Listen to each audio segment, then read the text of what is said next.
Assalamualaikum warahmatullahi wabarakatuh. Alhamdulillahirabbil alamin. Allahumma shalli wa sallim ala sayyidina Muhammadin wa ala alihi wa sahbihi ajma'in, amma ba'du. Pemirsa yang dirahmati Allah, puja dan puji syukur kita haturkan kehadirat Allah Subhanahu wa taala atas segala nikmat. Salawat dan salam semoga selalu dan tetap tercurahkan kepada beliau Rasulullah Muhammad sallallahu alaihi wasallam wa ala alihi wa sahbihi ajma'in. Pemirsa yang dirahmati Allah, marilah kita sama-sama mengikuti dan mendengarkan dawuh-dawuh tausiah dari Romo Kiai Haji Mukhlason Rosid, pengasuh Pondok Pesantren Jaya Baru, Bangsal, Mojokerto. Semoga apa yang disampaikan nanti bisa menjadikan tambahan ilmu bagi kita semua. Amin, amin ya rabbal alamin. Bagaimana cara menghadapi pengaruh dunia? Kaifa tata'ammalu ta'thirad dunya? Bagaimana cara menghadapi pengaruh-pengaruh dunia? Hati ini maksudnya. Sebab kita manusia, lebih-lebih yang sudah berumah tangga, mesti dihadapkan perkara-perkara rumah tangga, termasuk kebutuhan. Ini tidak bisa lepas Bapak Ibu. Kadang-kadang kita masih ditempatkan Allah ekonomi susah, pekerjaan belum tetap, lagian anak masih sekolah, butuh biaya banyak. Sementara kita nggak ada jaganan, nopo jaganan, celengan persiapan. Terus bagaimana ini? Ngadepi persoalan yang seperti itu bagaimana? Kalau kita kembali kepada surah At-Tolak ayat 2 dan ayat 3 sederhana. Wa may yattaqillaha yaj'al lahu mahrajan wa yarzuqhu min haitsu la yahtasib. Pertama yang harus kita pegang adalah membenahi takwa. Membenahi takwa. Bab masalah takwa ini urusan ruhaniyah dengan Allah. Urusan hati langsung datang Allah. Ini yang kami sebut sebagai hablum minallah. Tidak ada urusan terhadap manusia. Barang siapa yang betul-betul bertakwa, maka yaj'allahu mahrajan, Allah akan menjadikan perkara yang sulit tadi jadi mudah, persoalan yang nggak kunjung selesai Allah kasih solusi. Tapi ketika saat jenengan membenahi hubungan hati langsung pada Allah, nggak boleh hati ini mempunyai niat supaya urusan ekonomi jadi mudah, nggak boleh. Ini nggak boleh ke bawah, karena ini hubungan hablum minan nas. Sehingga ayat 3 dikatakan wa may yattawakkal 'alallah fahuwa hasbuhu. Barang siapa yang menyerahkan semua urusan apapun, ya fahuwa hasbuhu, Allah selesaikan itu. Berarti kalau kita serahkan, kita nggak boleh bahas, nggak boleh mengurai tentang masalah-masalah yang kaitannya dengan rumah tangga tadi, nggak boleh. Harus fokus menaik hubungan hati langsung pada Allah. Niki kalau kita kembali kepada sistem di dalam Al-Quran seperti itu. Cuman kami akan mencoba masuk di dalam satu makalah sebagai faedah taukid, faedah penguat mawon terhadap ayat atau Quran yang sudah kita baca tadi. Kaifa tata'ammalu piye carane jenengan iki ngadepi taksirat dunya ing pengaruhin dunya.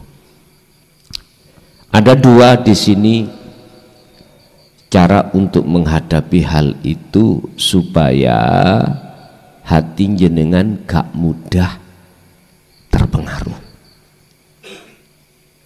Sebab ngeten Pak, hati jikalau sudah terpengaruh dengan kehidupan dunia, kebiarin dunia, mesti hati ini lalai dari Allah.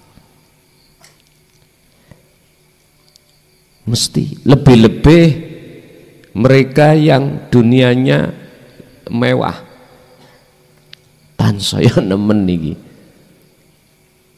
lebih-lebih di situ. Artinya lebih berat, lebih berat. Alhaqumut takatsur hatta zurtumul maqabir, itu terjadi sampai kematian. Kematian datang. Lah terus bagaimana cara supaya tidak seperti itu? Sebab kalau ini kita biarkan, inilah Pak yang dimaksud dalam satu ayat disebut sebagai hati yang buta pada Allah.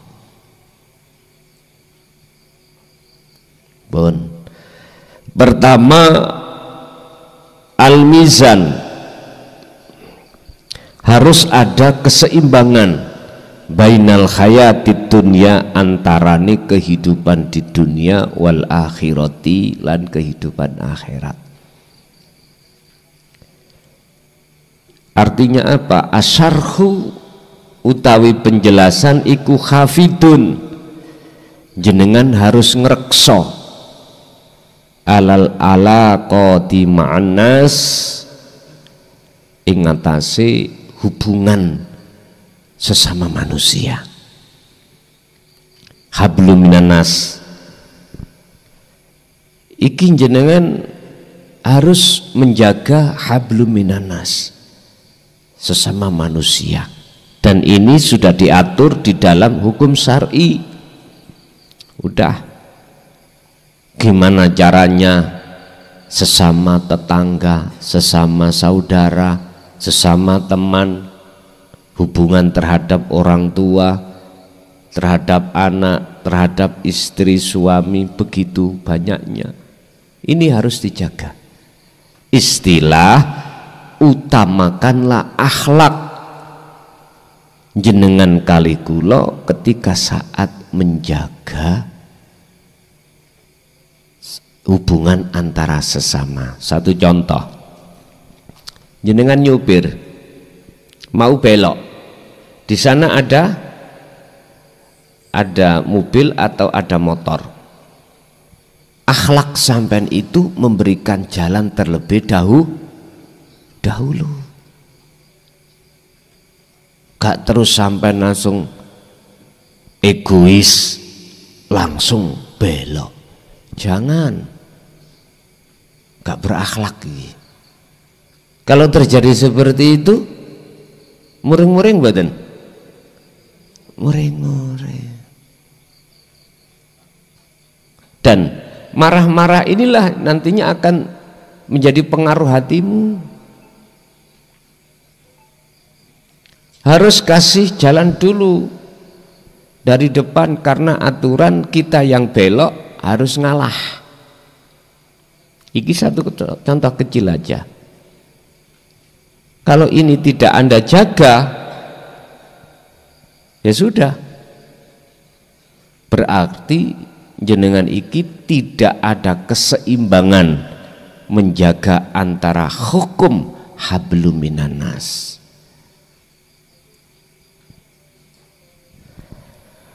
Wabil ula, tapi utamakan lebih-lebih ma Allah, hubungan hatimu pada Allah.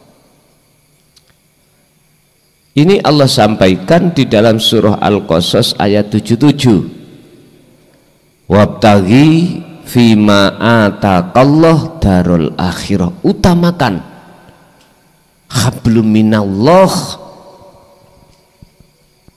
di atas hablum minan nas. Utamakan, jagalah terlebih dahulu hubungan hatimu terhadap Allah. Caranya bagaimana? Biayakuna kelawan gambaran yento ono opo adzikru dzikir daiman kelawan langgeng fikol bika ing dalem ati ira. Jenengan harus njogo dzikir di dalam hati jenengan. Mana yang dimaksud dzikir iki? Fikuli mukawanatin, iku ing dalam saben-saben manungso atau makhluk, khafiyun utawi ono sesuatu ingkang samar. Di balik semua manusia makhluk itu ada sesuatu yang halus. Siapa? Al-Hayyu. Al-Hayyu Al-Ahadu. Itulah yang esa, itulah hidup yang esa. Wa huwa wujudullah, utawi Hayyun atau Al-Ahad iku wujudullah, wujude Gusti Allah. Berarti di balik layar kita sebagai manusia itu ada sesuatu yang sangat halus, yang maha kuasa, yang esa. Orang Jawa mengatakan ya kuingger urip kang sejati. Dzikir mana yang bisa menyambungkan hati terhadapnya, itulah yang harus jenengan jaga. Inilah yang dimaksud dalam makalah bi ayyakuna dzikru daiman fi qalbika. Kedah njogo dzikir yang seperti ini di dalam hati. Inilah yang sering saya sebut sebagai dzikir sirul asrar. Kalau di dalam thariqah itu disebut dzikir khafi. Tapi enggak dijelaskan seperti ini. Wis pokok dikira sing alus. Paling tidak hanya dijabarkan hatimu harus mengucap Allah, Allah, halus. Dan ini tidak menyasar, Pak. Tidak mengena sama sekali dengan apa yang kumaksud. Njogo dzikir ning ati, nyambungi ati menyang Allah. Mboten saged. Pun itu satu caranya untuk menghadapi pengaruh dunia. Jenengan harus menjaga hubungan, menseimbangkan hubungan antara sesama manusia, lebih-lebih hubungan terhadap Allah.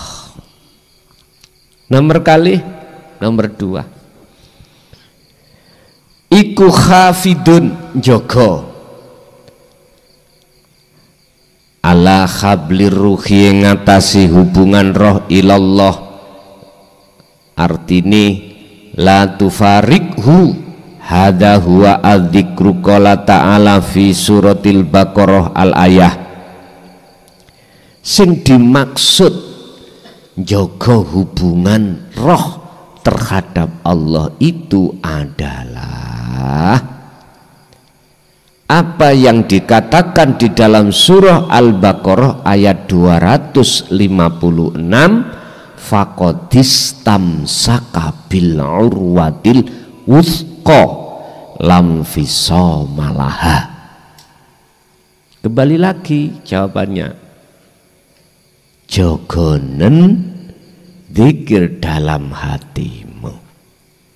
Waqala aidan di dalam surat Ali Imran ayat 103, wa'tasimu bihablillahi jami'an wala tafarraqu. Pegang teguh taline atimu terhadap Allah, ya zikir niku, wala tafarraqu, ya jangan pernah kau lepas.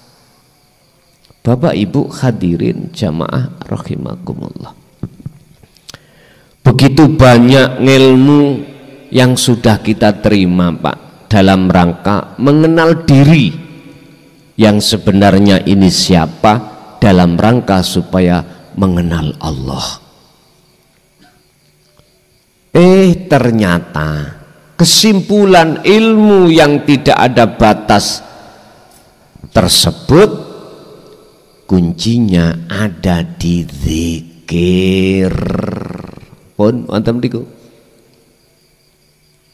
Berarti walaupun jenengan tidak mengerti ilmu-ilmu tauhid yang mau macam-macam mulai 24 tahun ini saya sampaikan belum habis-habis, kok umpama sampean sudah paham tentang bagaimana cara memfungsikan dzikir sirul asrar, cukup sudah. Mboten angel-angel.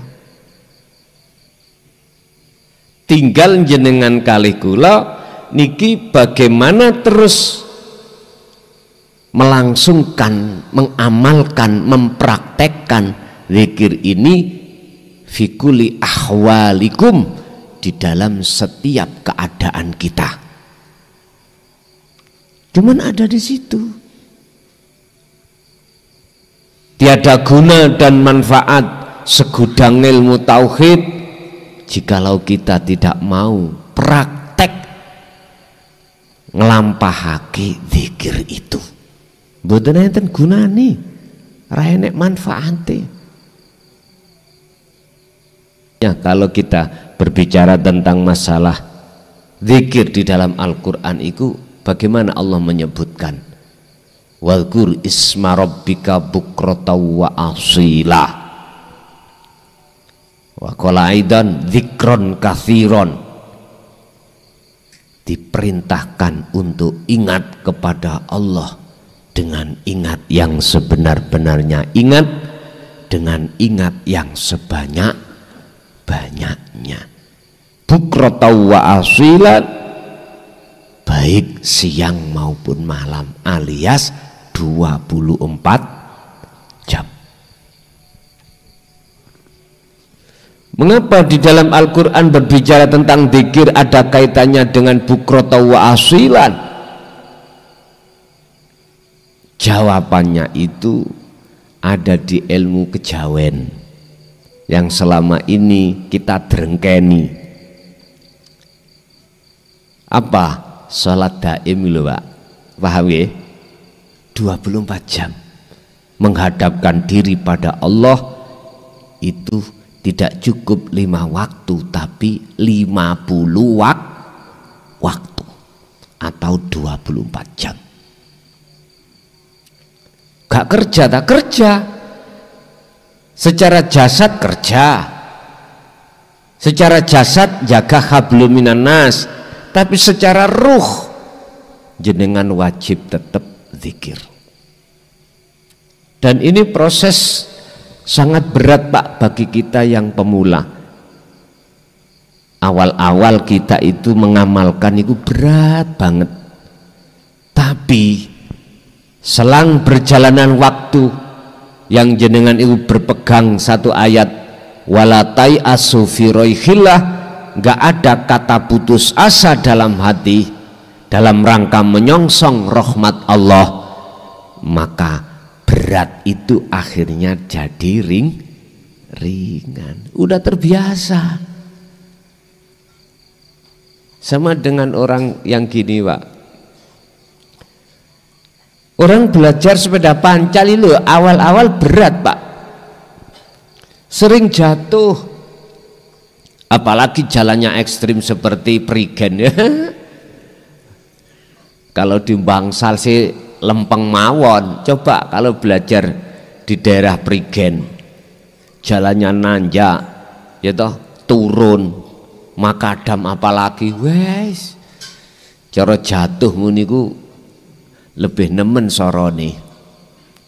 Tapi jenengan tidak putus asa, jatuh yang bagaimana dinaiki lagi, jatuh yang mana dinaiki lagi, terus tiada waktu kecuali berlatih.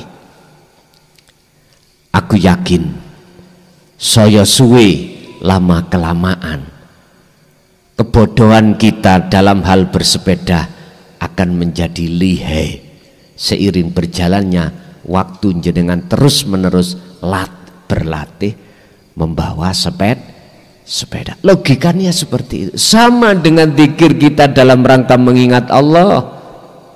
Yang dimaksud mengingat di sini adalah sadar kalau bukan kita yang bisa melakukan segala hal apapun, tapi sesuatu di balik kita.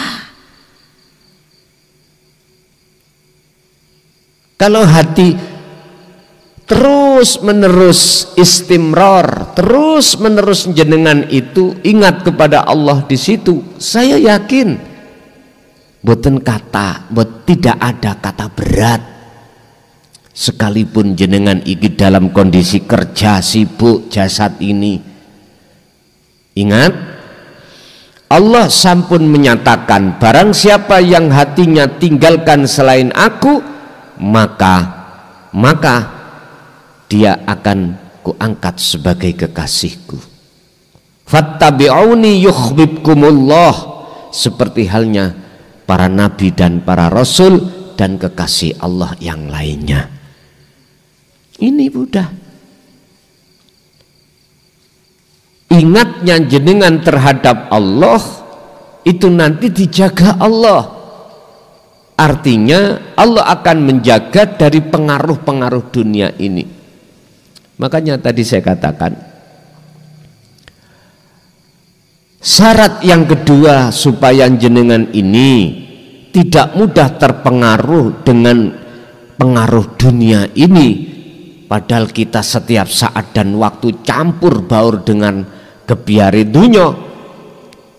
Wa'tasimu bihablillahi jami'an wala tafarraqu, pegang tali Allah itu. Dua syarat ini nek jenengan estu purun ngamalke, purun jogo, purun genahne mau untuk melaksanakan dan mempraktekkan, Allah akan tahu sendiri di antara kita mana yang betul-betul berniat menyongsong rahmatnya. Rahmat iki bertemu Allah. Allah juga mengerti siapa yang bermalas-malasan. Gak ada ya Pak sesuatu hal yang terpenting yang kuharapkan bagi jenengan, cuman satu, wis dijogo di kiri, dijogo di, cuman itu. Saya tidak mengharapkan jenengan ini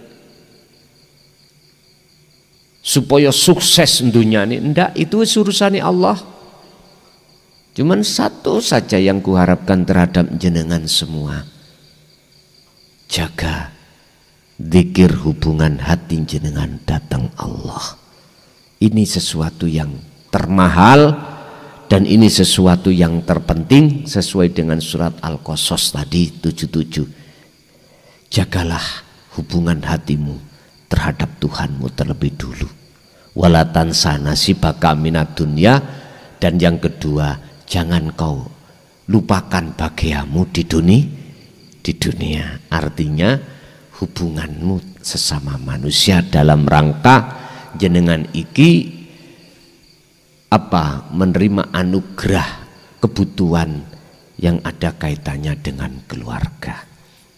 Artinya lagi kesimpulannya nyambut gawe tetep nyambut gawe apabila jenengan sik dinyambut gaekno Allah dalam rangka untuk memenuhi kebutuhan keluarga, tapi di sela-sela itu jenengan tetap harus menjaga hubungan hati dengan Allah.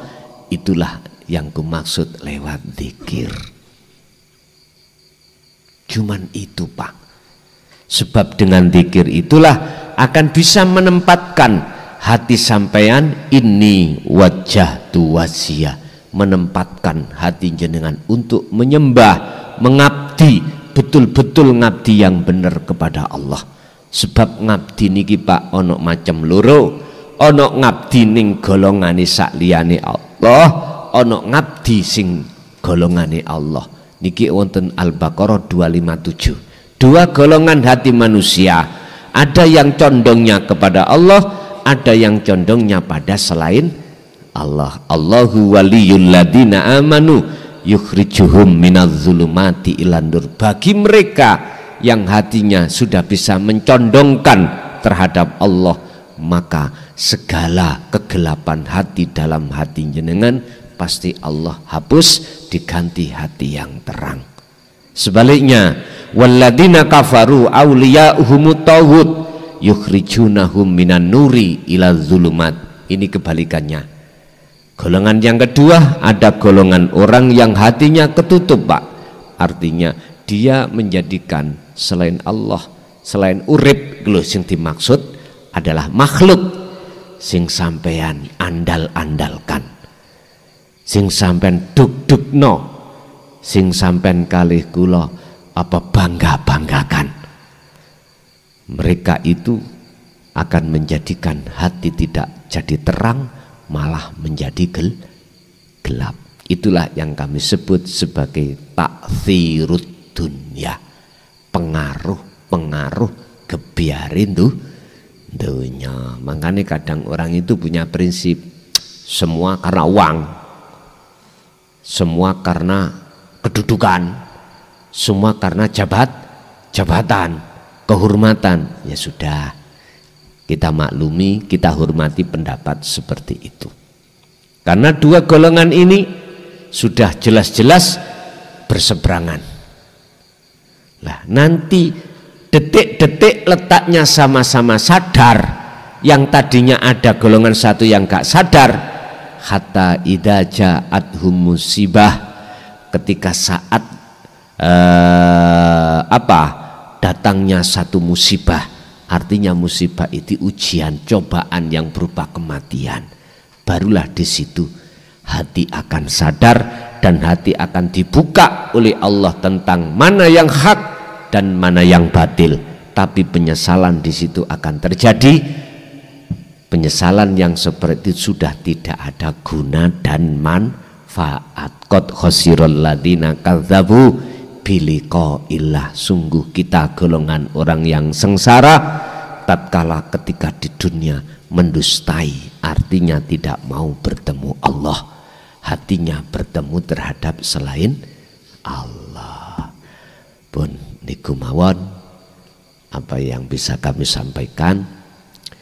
Untuk bulan kemarin itu mohon maaf karena akses jalan tidak bisa masuk, jadi diliburkan ya. Nggih mohon maaf, datang konco-konco barangkali ada yang kecelik ya. Nggih, kita masuk pada sesi tanya jawab. Bapak Ibu barangkali ada yang perlu ditanyakan, kami persilakan.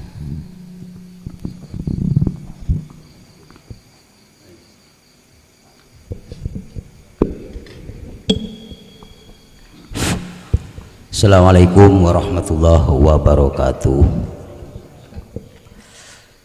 Ini saya mau mengurai judul apa tadi ya? Menghadapi gebiak ya? Menghadapi pengaruh dunia. Ini sangat jujur aja sangat cocok dengan kondisi kami ya. Terkadang kalau sudah dipikir secara mendalam tuh memang terkadang lupa dengan hal-hal itu, tapi terkadang akal ini bermain lagi terkadang ya. Hitung-hitungan tuh gimana kalau ndak gitu nanti gimana gitu loh ya. Jadi saya juga teringat dengan mutiara kata Syekh Ibnu Athaillah As-Sakandari itu istirahatkan dirimu dan hatimu dari hal-hal untuk mengatur duniamu, katanya begitu ya. Karena segala sesuatu itu sudah ada yang menyelesaikan selain kamu.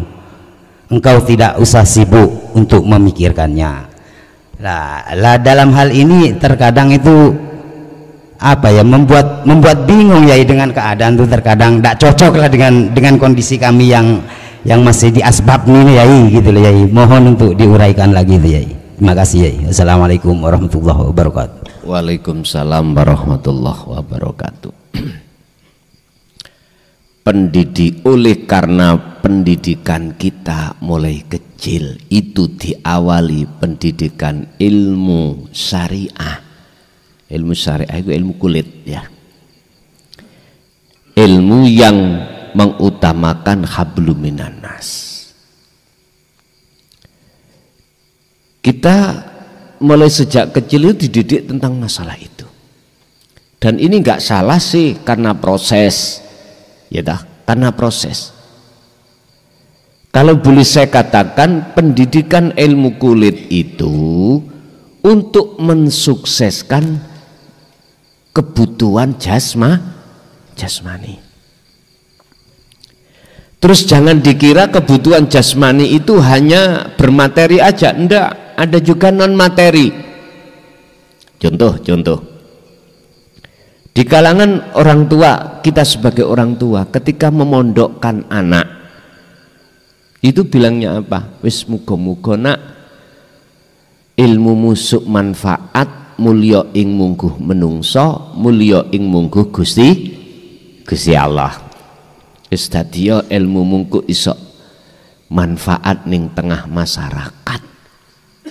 Nyun sewu. Pendidikan hal seperti ini ketahuilah masih berorientasi hablum minan nas. Buktinya kita pulang, alim ilmu segala apa di bidang agama, akhirnya masyarakat pada memuliakan jenengan. Terus kita hati berbangga diri karena kehormatan. Loh, ini dunia. Ini dunia yang non materi. Siapapun kita, apapun status kita, apakah dunia bermateri atau non materi, setinggi apapun, nggak akan pernah kita akan menemukan hakikinya kedamaian hati, nggak akan pernah. Yang jelas kita akan menghadapi kondisi hati ini selalu khawatir. Yang kaya khawatir miskin, mohon maaf. Yang punya harta banyak kelangan apa? Khawatir hilang. Yang punya kehormatan khawatir kehormatannya hilang. Loh, kekhawatiran yang seperti inilah Bapak Ibu yang saya katakan tidak pernah menemukan sejatine ketentraman hati. Kalau kita bicara tentang masalah kedamaian hati, tentramnya hati, bagaimana Allah mengungkap di dalam surah Ar-Ra'd ayat 28, Allah mengatakan alladzina fi walladina amanu, termasuk orang-orang yang beriman, wa qulubuhum bidzikrillah. Mereka hatinya mengapa bisa dikatakan hati yang damai? Karena sebab bidzikrillah, karena sebab dia hatinya selalu berzikir. Baru saged menduduki makalah beliau Syekh Ibnu Athaillah tadi, arikh nafsaka, ya tah, apa, prekno, istirahatkan dirimu dari perkara-perkara yang perkara itu sebetulnya sudah ada yang ngurus. Terus bagaimana kita bisa mengistirahatkan? Lawang kita nggak tahu kalau ada yang ngurus. Susah ini Pak nggih. Mboten saged. Makanya dalam surat At-Tolak ayat 3 nggak bisa kita itu mengikuti ayat itu. Wa may yatawakkal 'alallah, mboten saged dikatakan tawakal. Lawang kita nggak tahu di balik kita semuanya itu ada sesuatu yang halus, yaitu Allah yang ngurusi dan melayani kita. Semua persoalan bagaimana bisa dikatakan menyerahkan diri pada Allah atau mengistirahat perkara, mboten saged. Lah itulah akhirnya akibatnya hati selalu terpengaruh dengan dunia. Pun otomatis nih. Maksud saya pendidikan kita di dalam ilmu kulit jangan berhenti. Teruskan pendidikan itu dengan ilmu isi. Inilah yang kumaksud tentang risalah tauhidiyah yang diemban oleh baginda Rasul. Ada ayat? Ada. Al-Anbiya 87, Al-Anbiya 25. Khusus tauhidiyah yang ada kaitannya dengan ruhaniyah jenengan datang Allah. Itulah hukum hakikat menuju makrifat. Cuman aja selama ini berabad-abad risalah itu terkesan tutupi. Alasannya karena takut fitnah. Ya sudah, ini sudah waktunya Allah membuka segala apa yang selama ini terasa tertutupi. Urusan kita sebagai manusia tergantung kita mau terima atau tidak, monggo. Bahasa saya tidak punya hak untuk memaksakan umat untuk menerima risalah ini, enggak. Saya cuma satu menyampaikan risalah ini sekalipun konsekuensinya itu sangat membahayakan. Wong Rasulullah beliau itu walau karihal musyrikun walladzi arsala rasulahu bil huda wa dinil haq liyudhirahu ala dini kulli walau karihal musyrikun. Walaupun Rasulullah dibenci tetap beliau sampaikan. Walau karihal kafirun, walaupun banyak yang mengingkari tetap Rasulullah menyampaikan. Satu ayat juga sebagai pedoman Rasulullah, wa ma arsalnaka illa mubasysyiran wa nadhiran. Muhammad, tugasmu itu tidak memaksa umatmu untuk terima apa ajaranmu, enggak. Tugasmu cuma satu. Apa? Mubasysyiran wa nadhiran. Memberikan kabar baik terhadap hati umat yang mau terima. Wa nadhiran sebagai peringatan terhadap mereka yang tidak beriman. Ada di situ risalah, artinya itu. Satu, sebagai kabar baik bagi jenengan yang berpuluh-puluh tahun mencari kefahaman bundelane ngelmu untuk menuju sang yang sejati. Ternyata loh kabar baik. Yang tadinya jenengan iki sulit untuk menemukan pengertian sholat yang khusyuk, bagaimana sih caranya untuk meletakkan ini wajah tu wajiyah dalam arti tawajuh, dalam arti robitoh, sulit untuk menempatkan. Sekarang dipermudah Allah. Berarti inilah basyiron, kabar baik. Sebab orang itu siapapun kita hati tidak akan pernah bisa mengalahkan nafsu, tidak akan pernah bisa menghadapi pengaruh dunia. Siapapun kita sak ngalimo koyo opo enggak bisa, kecuali illa ibadaka minhumul mukhlasin. Merekalah yang dikersakni Allah, ditolong oleh Allah. Itulah golongan al-mukhlasin, orang yang Allah pilih. Siapa di antaranya?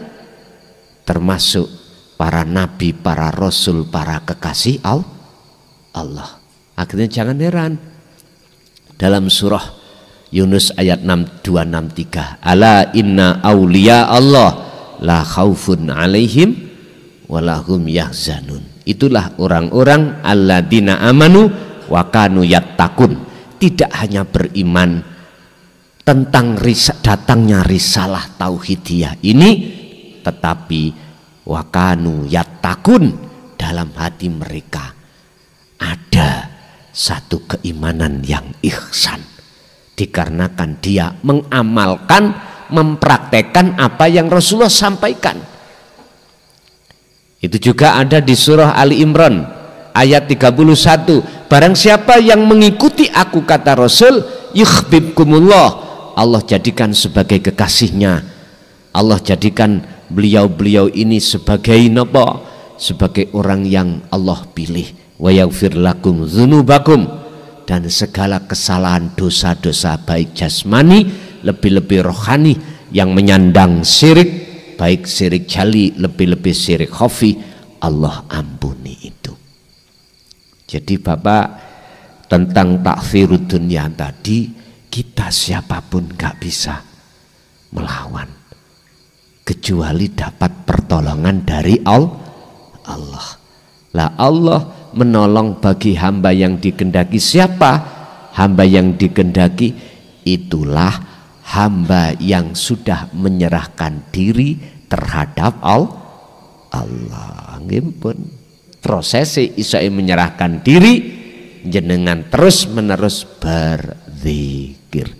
Karena di dalam zikir sirul asrar itu fungsinya adalah meniadakan rasa iman keakuan makhluk dan mendatangkan rasa keakuan Allah. Mekaten sekilas info.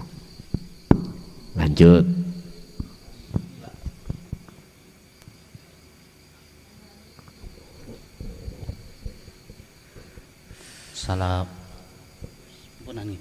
Assalamualaikum warahmatullahi wabarakatuh. Kula Yoyo Gus saking Malang. Pertanyaan kula niki rada sesat bener. Rada sesat, rada nyelentang. Kula niki mulai alit mboten nate ngaji syariat. Mergo niku bolosan. Males lho, bolos terus akhirnya kula mboten saged ngaji niku. Lah dikala dewasa sampai menikah akhirnya hidup niku sering nerabas. Artinya ya agak nyelentang lah. Sering nerabas. Sering maksiat istilahnya, sering maksiat. Setelah itu di umur 34 itu saya ngaji tauhid di Pondok Malang, dan saya nggak bisa ngaji Arab itu. Setelah itu yang saya titeni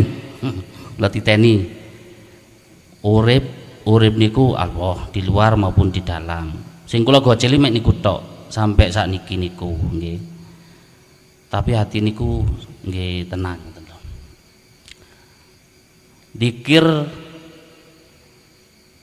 sing kula lakoni niku bahwa hidup saya ini selalu maksiat atau kebaikan itu boten kula rasa, boten kula pikir, boten nate mikir lho.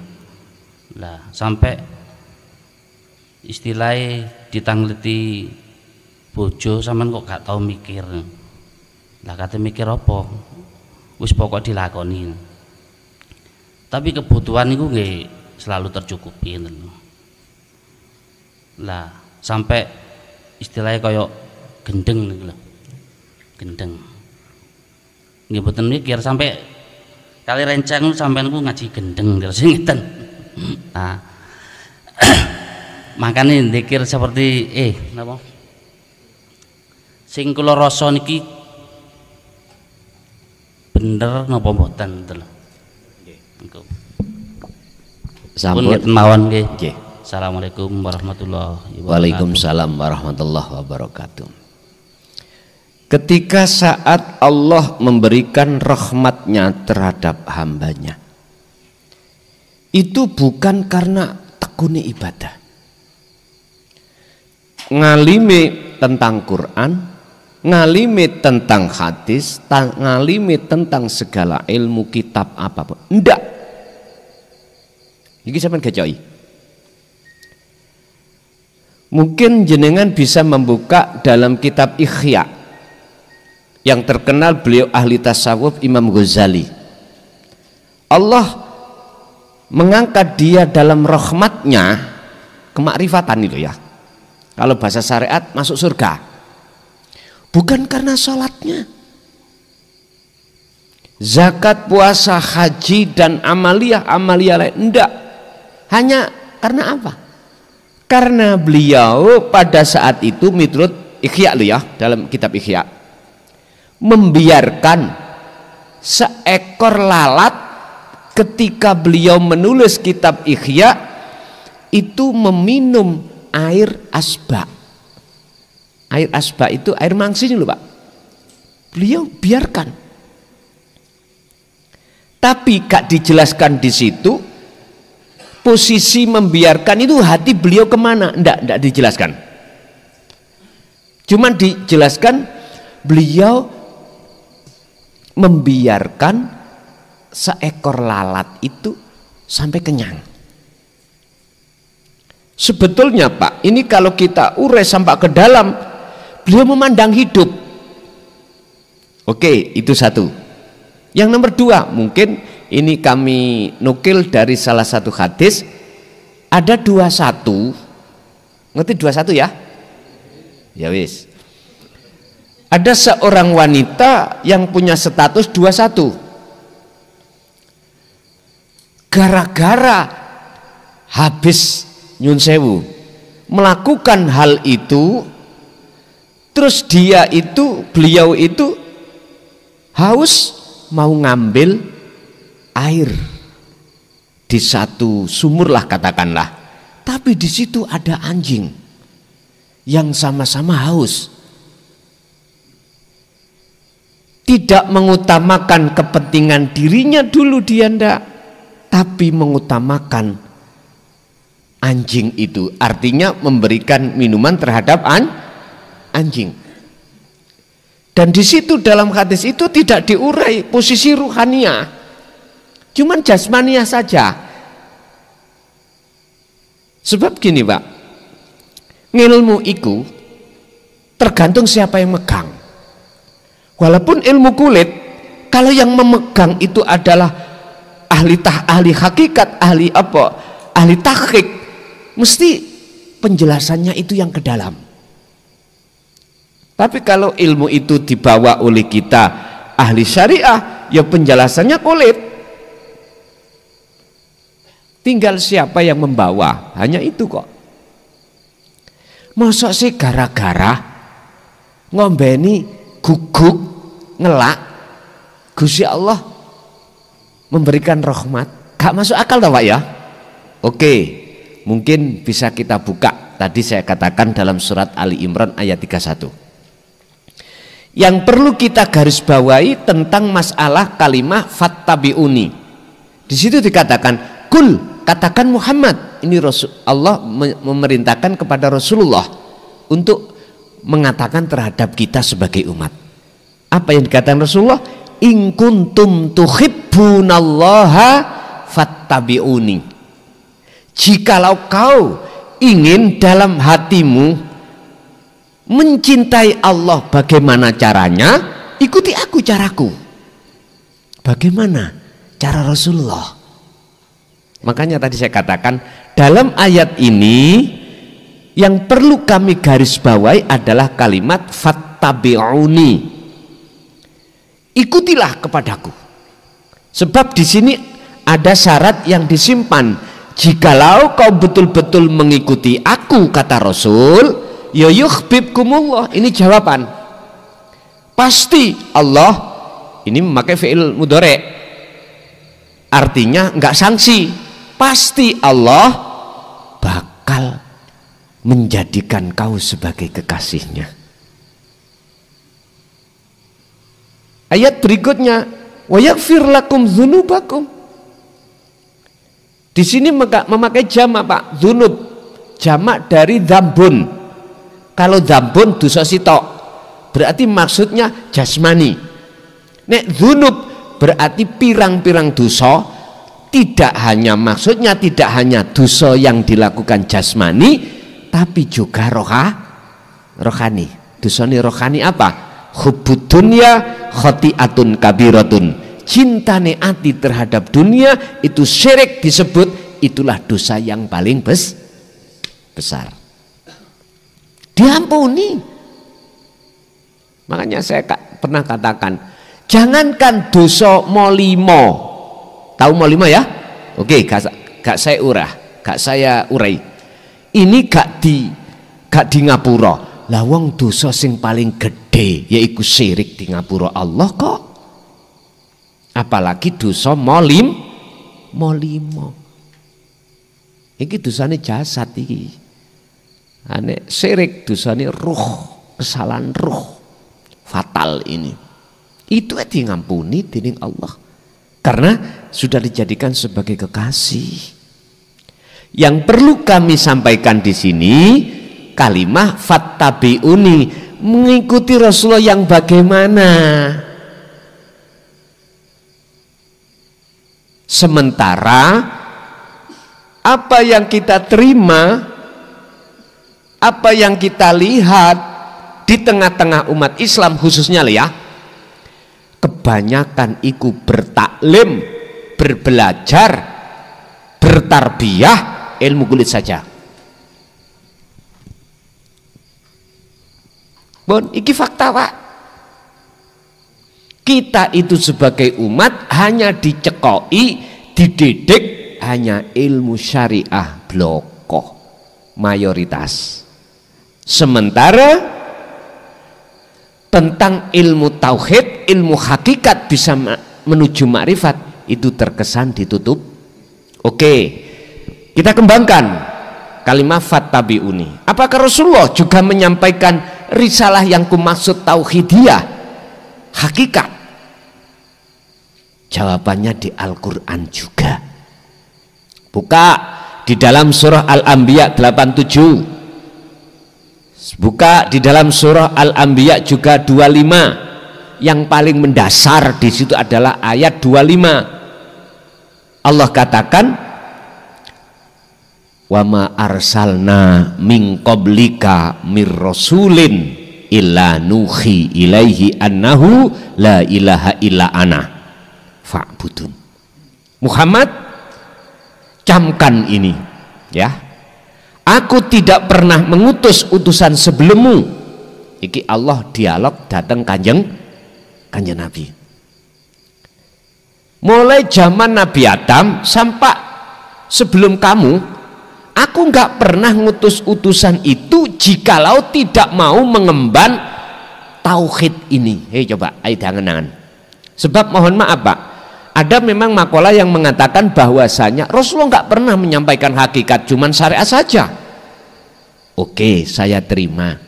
Tapi apakah dengan dasar ini tidak cukup membuktikan kalau Rasulullah juga mengajarkan mendidik ruhaniyah kita? Kalau toh Rasulullah tidak menyampaikan, gak mungkin secara logis, gak mungkin ayat ini akan turun. Gak mungkin ada ayat 25 surat Al-Anbiya. Belum lagi kita membuka surat Toha ayat 14, lebih ekstrim leh. Masihkah kurang percaya? Terserah, ikut itu urusanku. Urusanku cuman menyampaikan doang. Ada yang tidak sefaham dengan saya, itu haknya, nggak apa-apa, sah-sah saja. Cuman ingat satu hal, semua kita pasti ngalami kematian. Oke, disitulah nanti jawabannya. Disitulah nanti akan jawabannya atas kebenaran semua itu. Berarti apa yang harus kita ikuti Rasulullah, jangan hanya mengikuti dari versi syariatnya saja. Pelajari apa yang Rasulullah sampaikan tentang tauhid la ilaha illa anta dan tauhid la ilaha illa ana. Udah, kita pelajari itu. Baru ketemu niki. Mungkin ayat ini butuh sarah, Pak, ya. Butuh sarah. Yang sarah itu untuk menjelaskan supaya kita lebih paham. Sarah itu penjelasan, penjabaran. Maksud fattabi'uni itu bagaimana? Kalau kita membuka tafsir Jalalain, tafsir Munir, Mundir, Ibnu Katsir, nggak cukup, Pak. Karena semuanya orientasinya itu sebatas akhlak istimaiyah, sebatas hablum minanas, begitulah. Jadi saya jawab jenengan wau sudah benar dzikir tersebut. Sebab dalam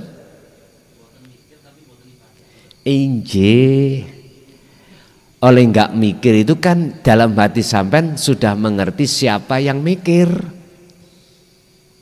Kita tadi pertanyaan pertama tadi loh ya. Lah apa sesuatu itu dipikir wong sudah ada yang menyelesaikan. Arikh nafsaka minat tadbir, ya ta? Di situ.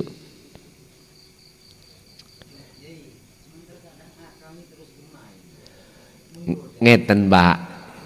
Kita nek nuruti sukmo, nuruti akal atau roihan, nggak ada putusnya.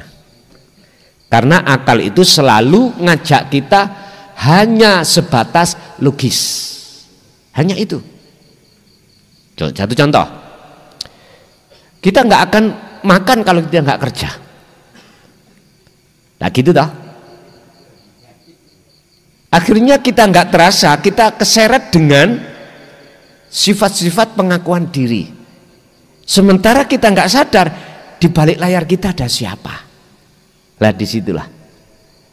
Akhirnya kita nggak nyadari kalau selama ini kita itu tidak berakhlak kepada Allah. Nggih, ada lain?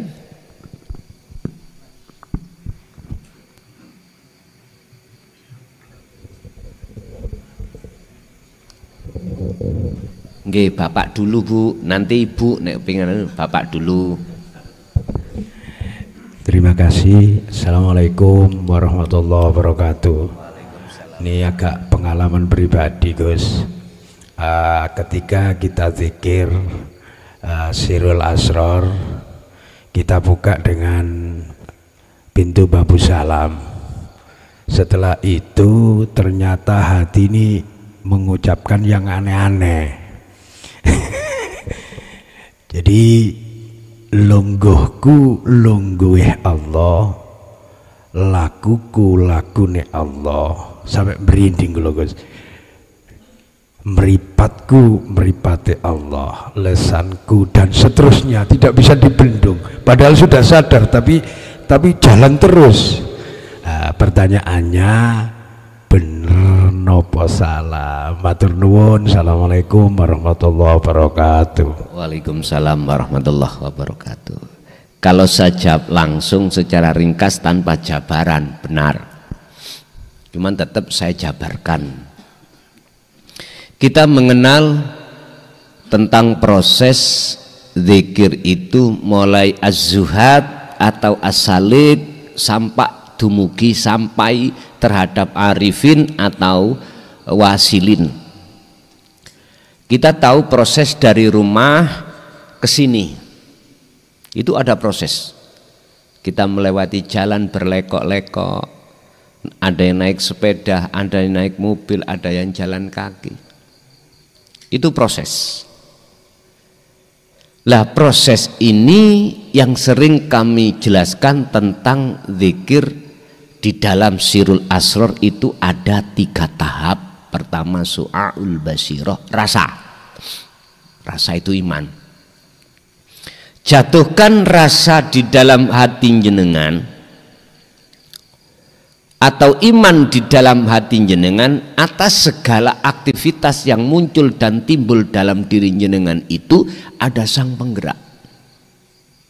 Artinya hati harus meyakini kalau kita selalu dilayani oleh Allah, tidak ada yang lain. Menjatuhkan rasa di situ itulah awal proses si arif. Ini belum disebut arif, belum disebut orang makrifat, disebut salik ya, sebut salik. Salik itu atau az-zuhad, orang yang berjalan belum sampai, yang tujuannya mendekat dan bertemu tujuan yaitu Allah. Lah, ini memang seperti itu. Masih ada istilah dua hal, ada yang digerakkan, ada yang menggerakkan. Dan ini wajib memang kita alami.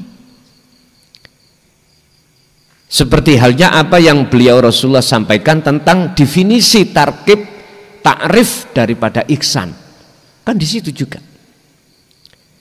Kita terlebih dulu harus merasakan selalu dilihat oleh Allah. Kita harus merasakan selalu yang melayani kita cuman Allah, yaitu hidup dalam diri kita. Itu sejatinya Allah. Udah, ini kalau berjalan terus diasah maka Allah pasti akan memindahkan posisi ruhaniyah itu dari su'aul basirah, dari merasakan menuju ainul basirah. Apa? Bertemu. Kalau sudah pertemuan itu terjadi, maka nggak ada yang namanya ibsar wa mubsar wa basar, nggak ada. Yang melihat, yang dilihat, mata yang melihat untuk melihat, nama-nama tiga itu sudah nggak ada. Artinya apa? Yang melihat dan yang dilihat itu pelakunya tunggal, itu namanya bertemu.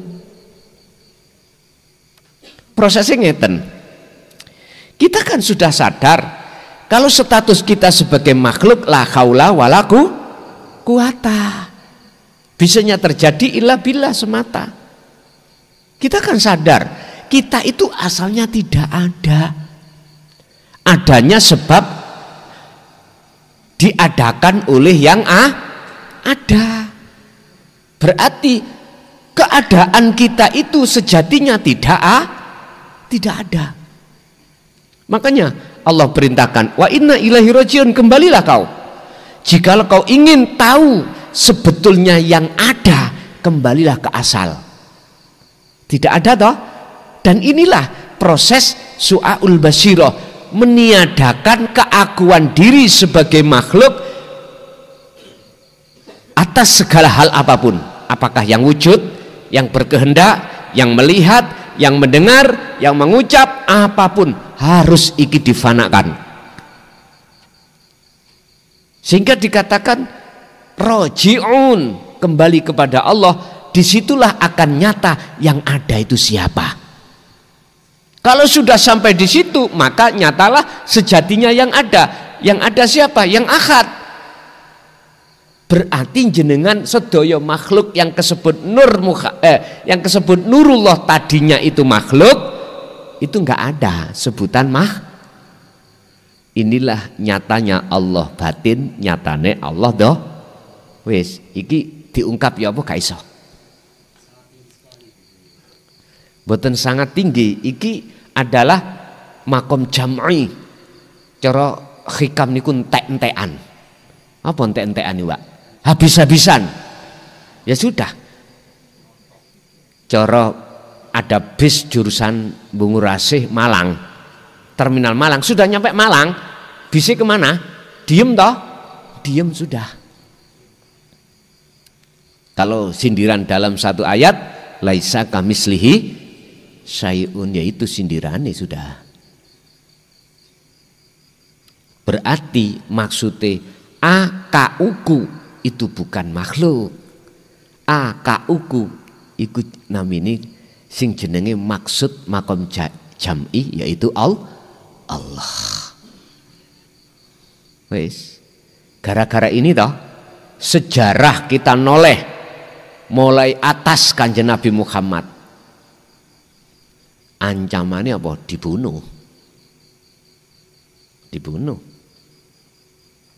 Khalifah papat, yang 3 enggak begitu diekspos. Abu Bakar, Umar, Utsman. 3 ini kematiannya mana diekspos? Boten. Sing diekspos cuman Sayyidina Ali. Yang terkenal kasus Karbala. Sama sebetulnya, cuman aja caranya lebih halus. Diracun lah. Begitu loh Pak. Ya sudah. Bagi saya sendiri, ketika menyampaikan itu, apabila sejarah ini terulang lagi, yo, ini karpe Allah kata apa? Ya, memang itu yang saya tunggu kok. Gak gitu dah. Semua manusia menunggu kematian. Nah, terus menunggu kematian, semua kita akan mati. Terus masa kita mau khianat dari kematian? Gak bisa toh? Mboten sakit. Ya sudah. Makanya kita tinggal serahkan semuanya kepada Allah. Ya udah.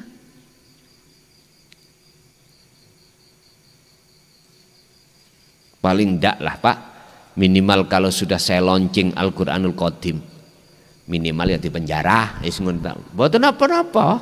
Wis tahu kok. Ternyata penak di penjara itu turu ya dijogo, gak nyambut gaya dikei mang.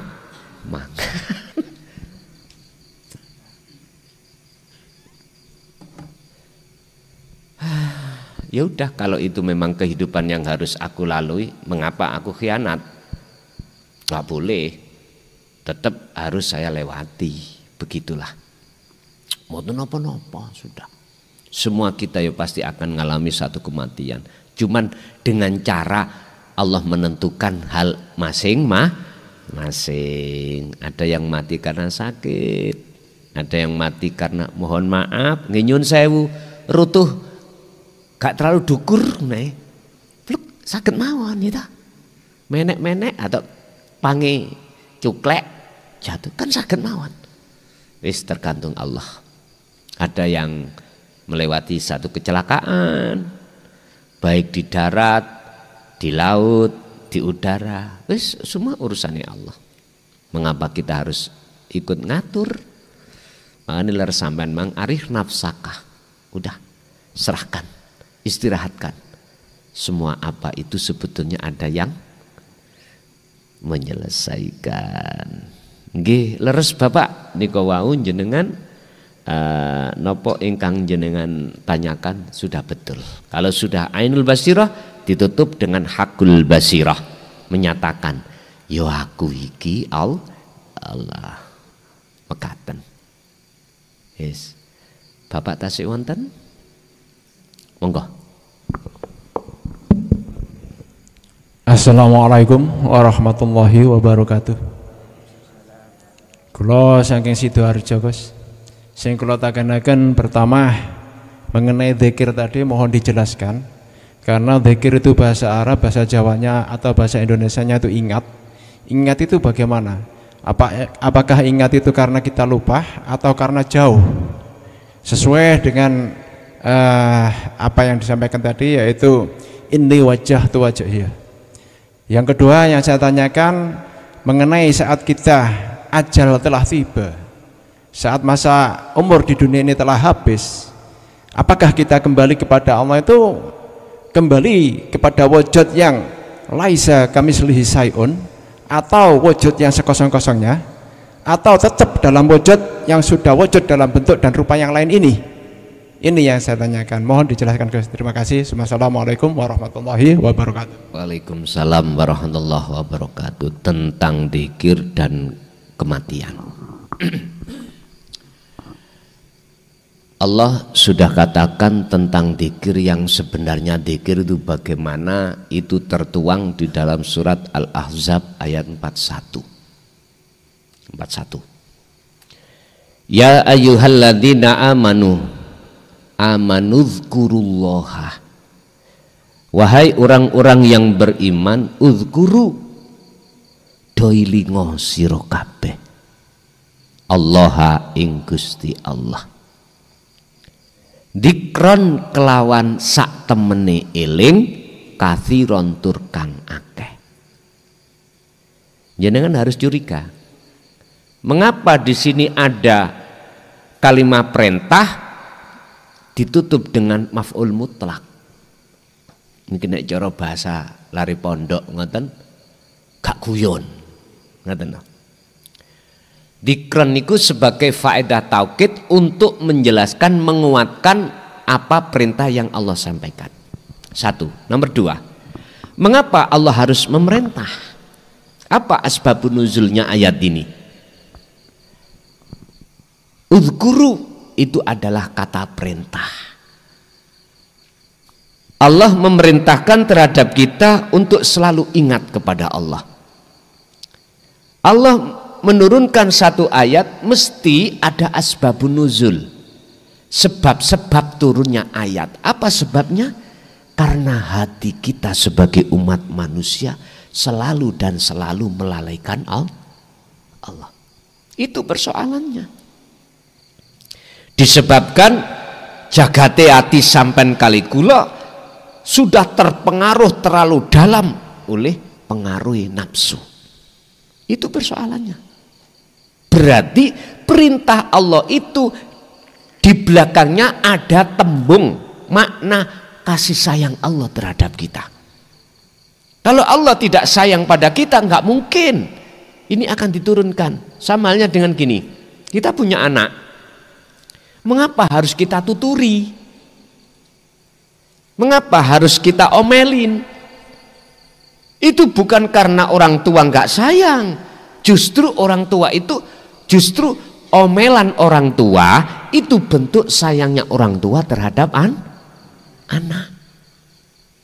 Kalau orang tua nggak sayang, dibiarkan, wah kamu gini, terserah nanti akibatnya kamu senang gitu lagi.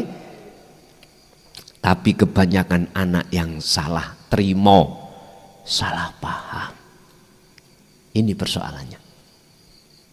Sama dengan apa yang kusampaikan, yang disampaikan oleh beliau-beliau terkait masalah dinu tauhid.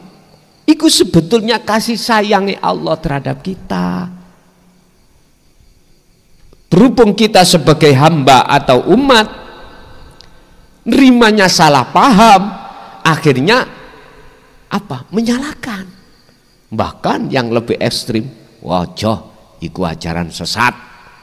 Sampai beraninya mengatakan hal itu, padahal yang berhak mengatakan sesat dan tidak itu hanyalah Allah. Udah. Wis. Sekarang kita bahas dzikir. Bahasa Arab dzikir iku cara Indonesianya ingat secara lugat. Secara penjabaran istilah adalah kesadaran satu hati bahwasanya ini bukan wujudnya manusia, ini bukan wujudnya makhluk, sebab makhluk sifatnya adam, bukan sifatnya wujud. Wujudnya niku mah omon-omon. Wujud kita sebagai makhluk itu adalah pura-pura. Ayang-ayang, boleh dikatakan ayang-ayang. Kekarepan di dalam hati kita bukan kekarepan kita. Kehendak nih Pak. Perilaku yang terjadi pada diri kita sebetulnya bukan bersumber dari kita. Lah, jikalau jenengan ning ati sadar dan menyadari semua itu adalah bersumber dari Sang Yang Esa, itulah namanya dik, dan itu tidak diucap. Bukan diucap. Nah, secara syar'i sih harus diucap, namanya dzikir. Ya tah? Ada yang berbentuk jari, diucap di lisan. jasmani, ada yang diucap lesane kolbi, ati, diucap Allah, ning ati ngucap Allah, ning ati.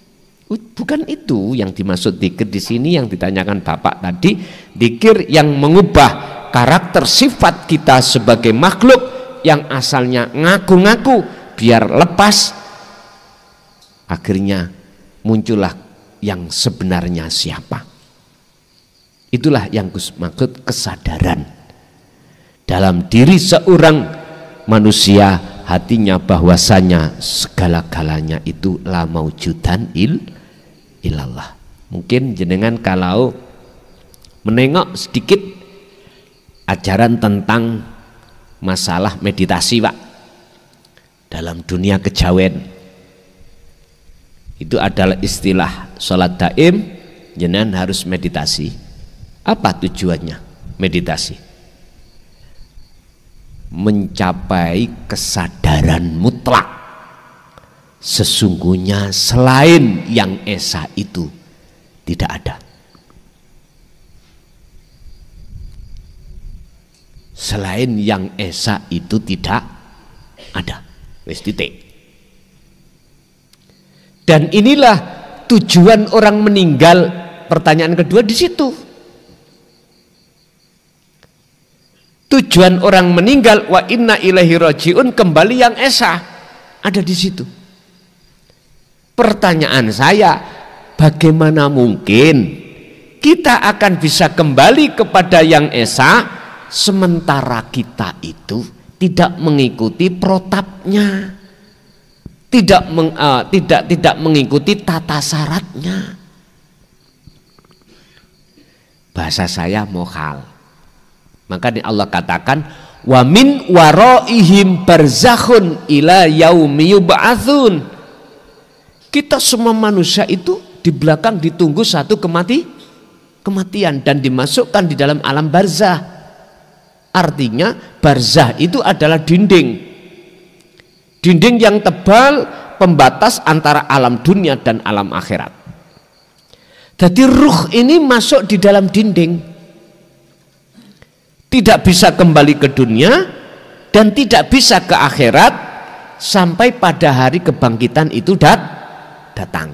Ini ngelmu sarengat, tergantung yang membawa ilmu itu siapa, ulama dunia atau ulama akhirat. Kalau ulama akhirat mengatakan mutu qoblal maut, ini maksudnya faktulu anfusakum, surat Al-Baqarah ayat 54. Matilah kau sebelum kau mati. Artinya apa Pak? Di dunia ini siapa yang dikatakan yang membatasi antara ruh dengan Allah? Ta'thirud dunya, gebiare dunya. Jadi ki barzah. Masih Allah. Perkara selain Allah itulah Pak Bu yang menjadikan ruh itu terhalang, tidak bisa menghadap ini wajah tu wajah, enggak bisa.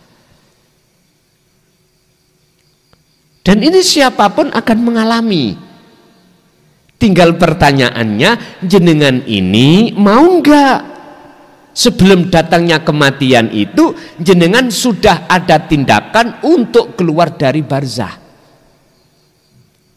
Barang siapa saat di dunia belum roboh barzahnya, maka pasti ba'dal maut jenengan akan masuk di dalam alam barzah yang sebenarnya alam di mana lebih luas daripada alam dunia Pak. Tapi bagi kita sempit. Karena apa? Terkurung. Yang ada adalah kegelap. Ayo coba sampai mlebu nanggone lapangan sepak bola. Luas nggih, mengkilat tadi ciut, manakala jenengan merem, sempit terasa.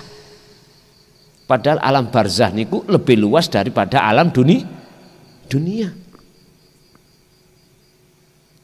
Sampeyan buktekno sampai nang lapangan atau ning padang ora-ora ya, Tapi sampean iku tutup mata sampean. Yang terasa itu sempit, Pak. Mau berjalan ke kiri ke kanan, apakah gak ngideki ular tah? Nggak tahu dah. Apakah masuk ke prosok ke sungai? Nggak tahu. Makanya sempit, susah melakunya. Nggak bisa cepat. Betul sakit. Sampai Gusti Allah niku meringatkan kita dalam surat Az-Zumar ayat 54. Wa anibu, lekaslah aku kembali ila rabbikum, terhadap Tuhanmu, wa aslimu lahu, dan berpasrah dirilah kau padanya, min qabli ayatiyakumul adzab, sebelum datangnya satu kematian.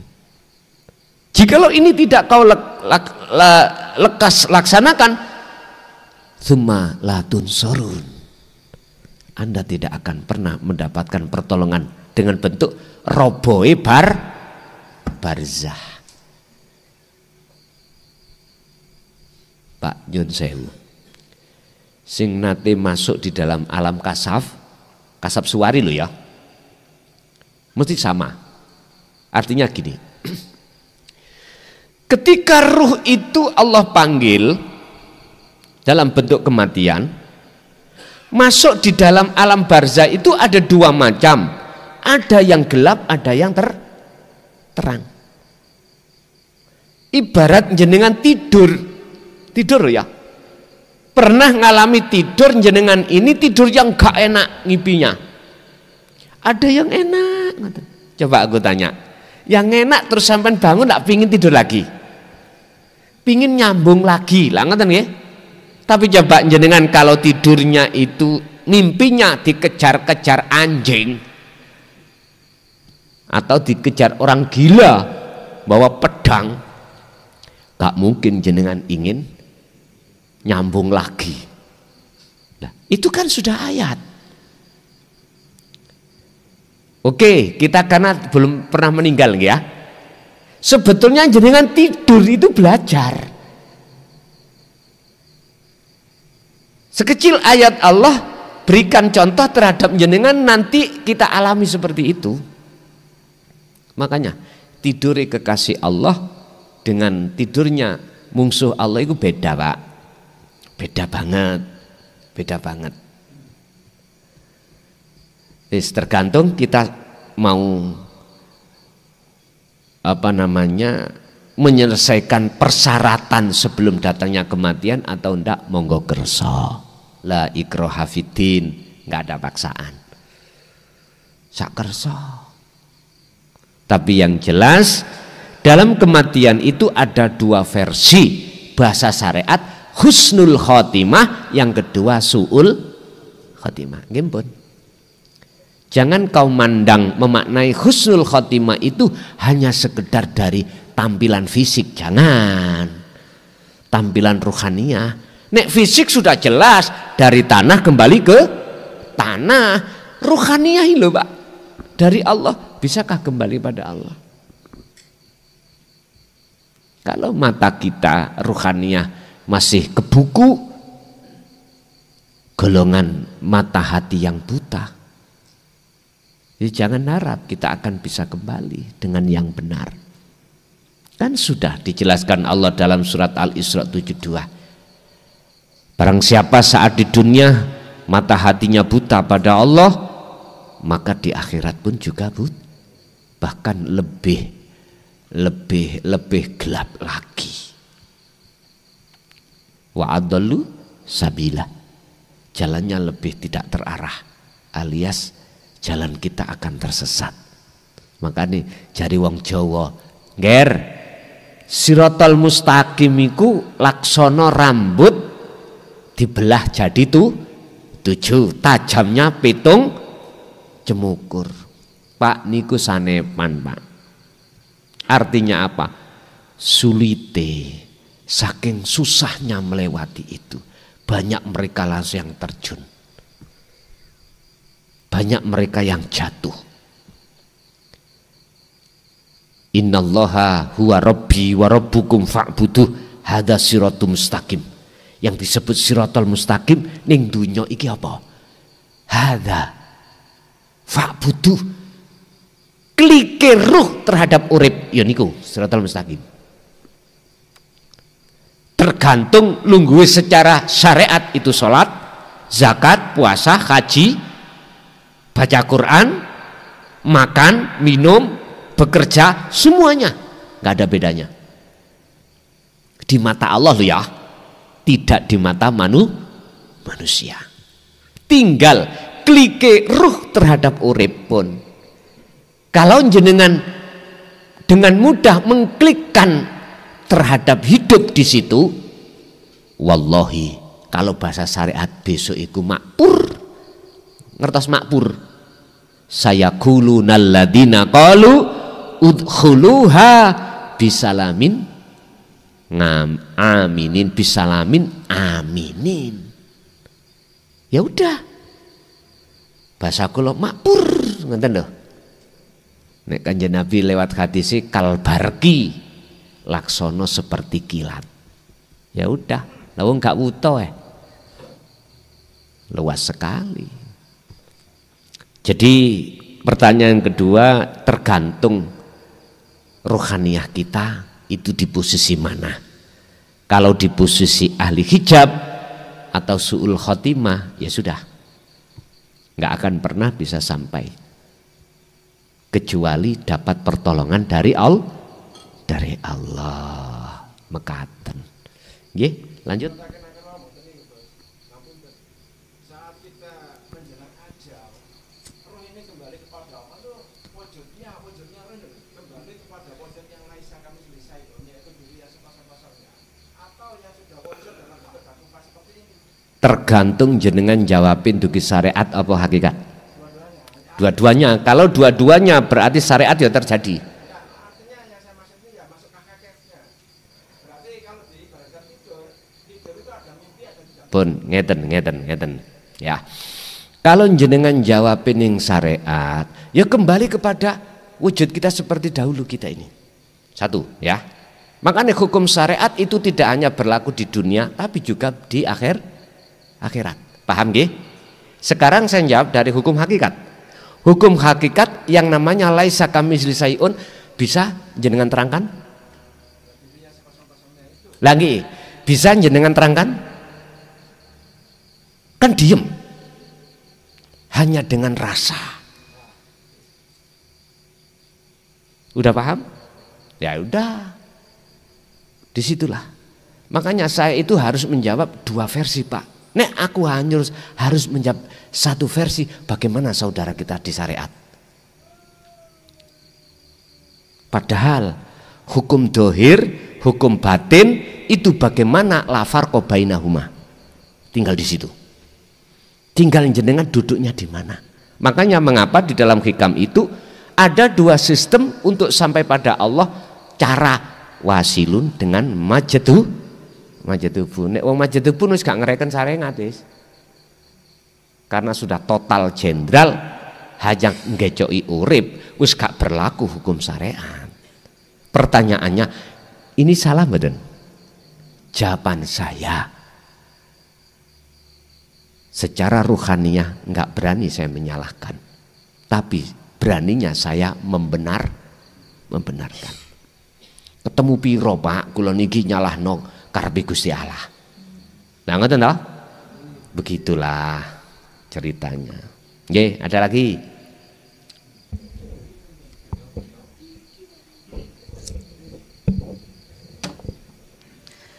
Ngapunten Gus, kalau dari Pandaan saya hanya tanya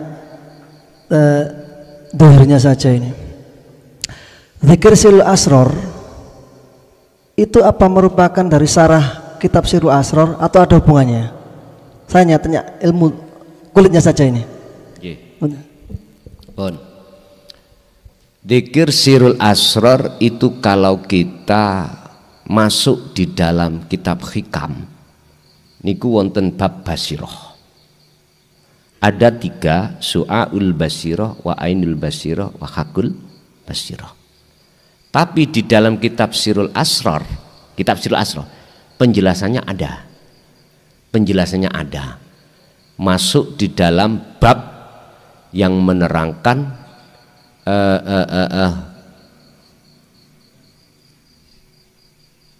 sama dengan basiroh Yohan. Cuman di situ tidak dijelaskan secara gamblang tulisan sirul asrar.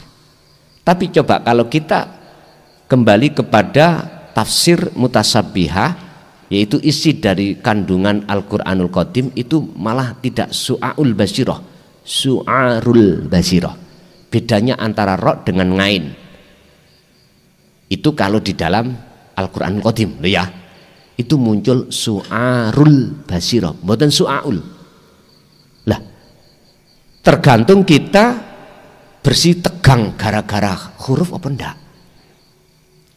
Kalau secara ilmu, mohon maaf, secara ilmu fisik, ya mesti beda tah maknane, wong beda huruf, lah ngoten dah. Tapi itu sama maksudnya sebetulnya. Wis. Orang bilang rice itu apa? Beras. Kita mengatakan masuk rice. Kita mengatakan nasi, ya toh? Atau beras gitu. Lah, terus apa bedane? Beda bahasa tapi maksudnya sama. Oke. Kita bicara agama. Agama Islam dan ghairul Islam. Kita akan bersih tegang terus, Pak. Gak ada rukunnya. Jikalau kita tidak mau untuk masuk di dalam ketuhanan. Sekarang gak usah jauh-jauh kita nyenggol agama lain. Kita berbicara dalam agama Islam sendiri. Berapa itu yang terpecah umat Islam? Ada NU, ada Muhammadiyah, ada LDII, ada Syiah, ada Sunni, gitu. Kalau semuanya itu enggak mau masuk di dalam ilmu ketuhanan, sampai akhir zaman pun gelut. Minimal gelut adu argumentasi, api-apian bener-beneran. Padahal semua gak ono sing bener.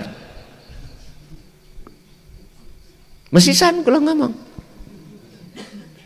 Saya mengatakan gak ono sing bener pandangan Allah, Pak, bukan pandangan manusia. Kalau pandangan manusia ya kabeh bener miturut pendapatnya masing, cuman pandangan Allah.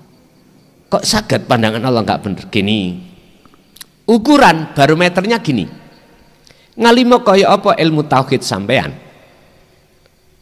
Tidak ngomong ilmu syariat. Kalau di dalam hati ini kok bangga tentang ilmu itu sudah nggak benar. Jelas?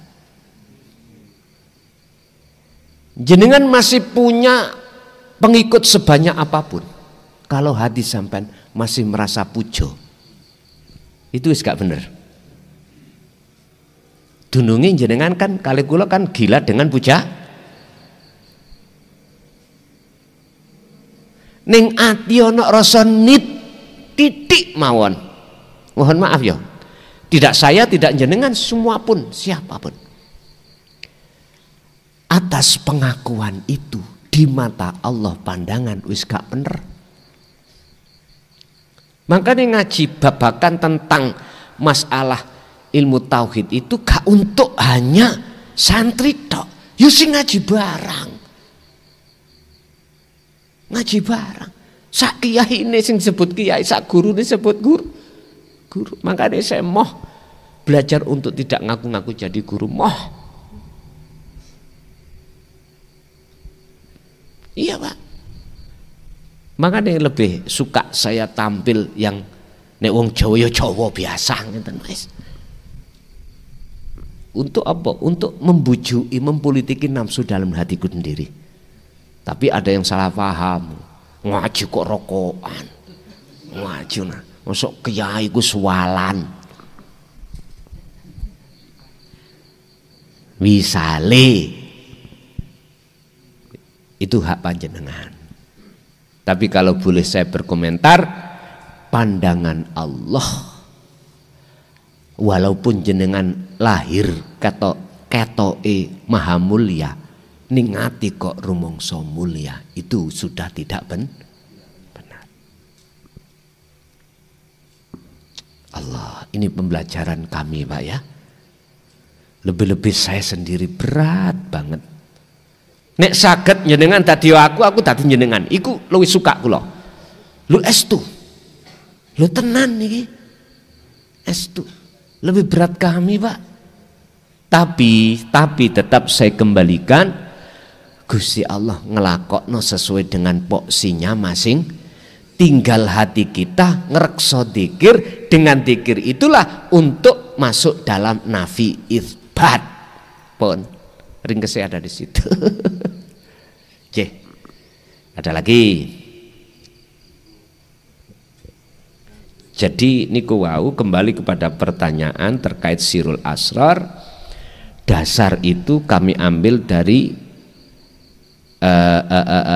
kitab Hikam bab Basiroh. Kalau ada hubungan dengan kitab sirul asrar ada, insya Allah nggih. Tetap bab Basiroh Yohan. Ada di situ. Tapi kalau saya masukkan di dalam Al-Quranul Qadim bukan pakai ain tapi pakai ro, berarti su'arul basiroh begitu. Tapi saya tidak memandang dari perbedaan huruf, saya hanya memandang makosidnya, memandang dari maksud yang sebenar-benarnya. Maksudnya su'a itu adalah rasa, sing tak maksud rasa adalah yang tidak pernah bohong. Itulah iman yang ihsan mekaten.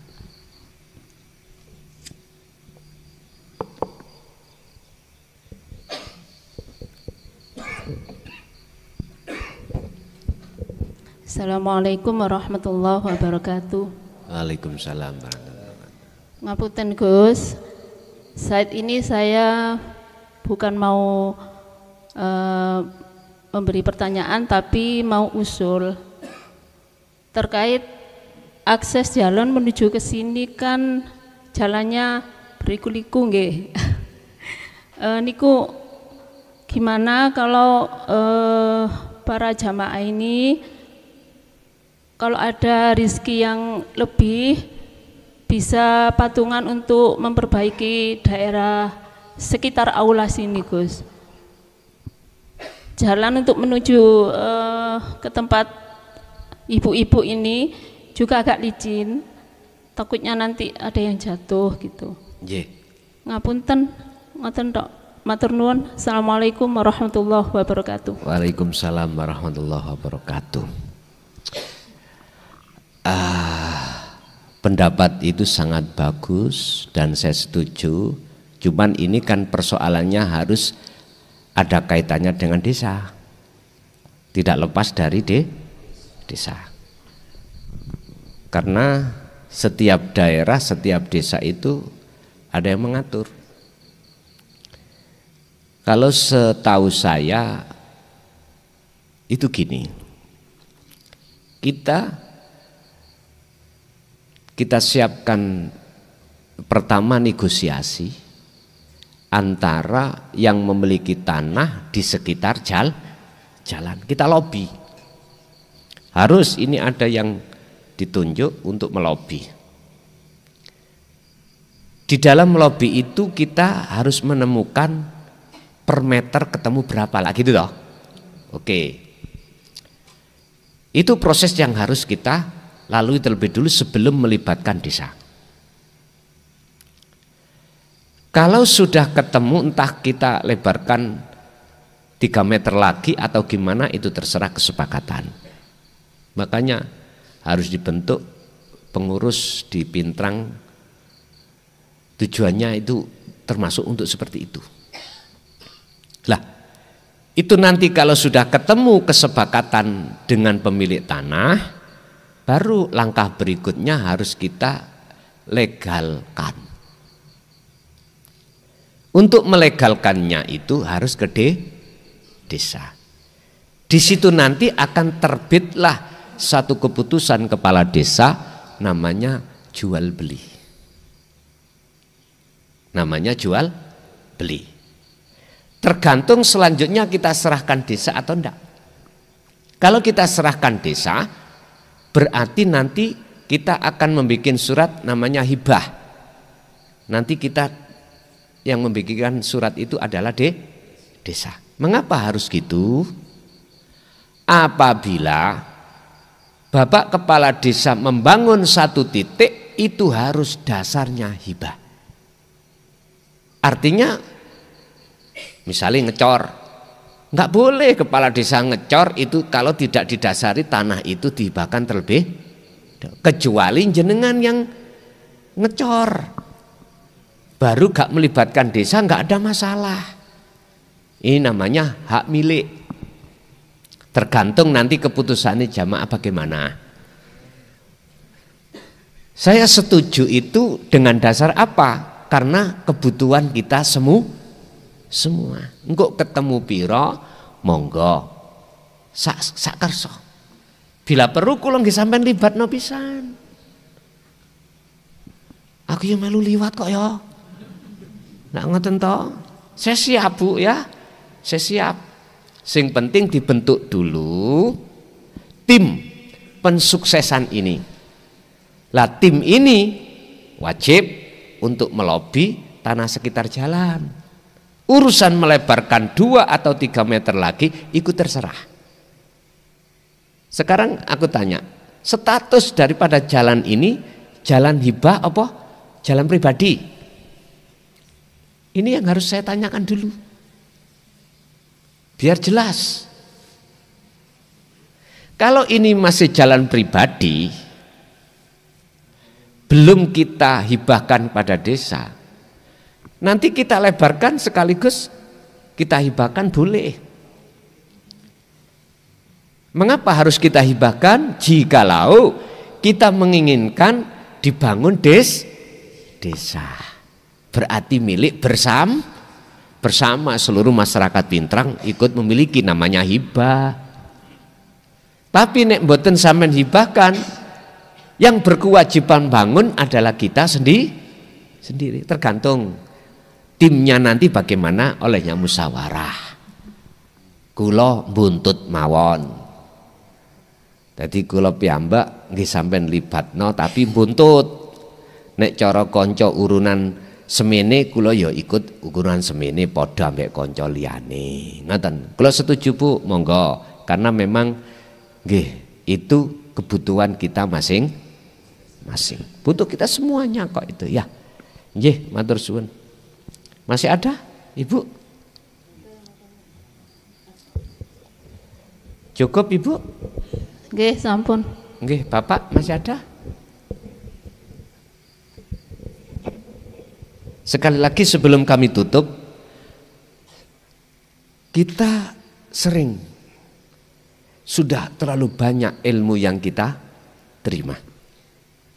Ingat, itu tidak akan menjadikan manfaat apapun bagi kita. Justru malah menjadi penghalang hati kita manakala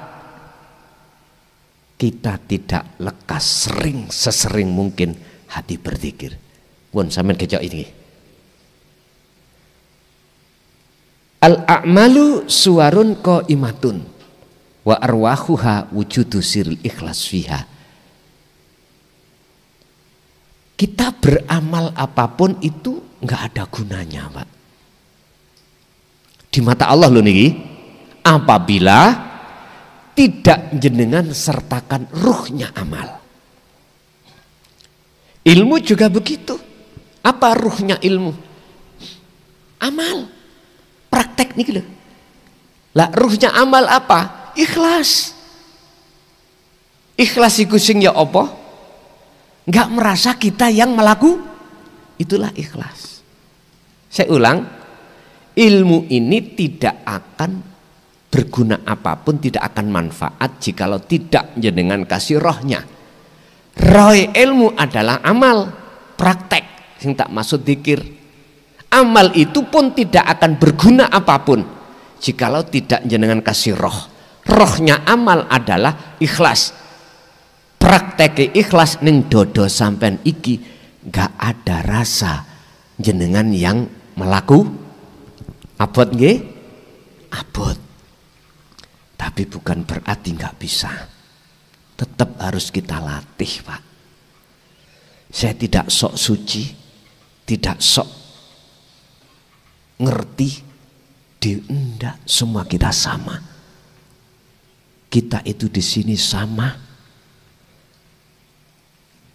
Kita sama-sama untuk berlomba-lomba untuk mendekatkan diri dan bertemu Allah. Pun monggo kita tutup dengan suratul Fatihah.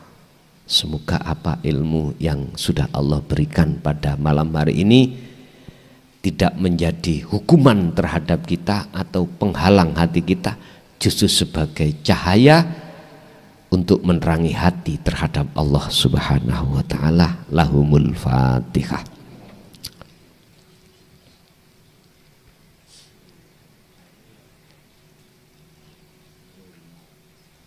Akhirul kalam. Assalamualaikum warahmatullahi wabarakatuh.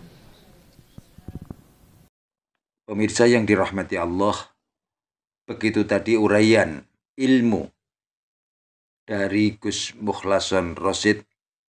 Semoga apa yang didawuhkan dan disampaikan tadi bisa kita ambil manfaatnya dan kita amalkan, yang akhirnya amalan ibadah kita akan menjadi sempurna.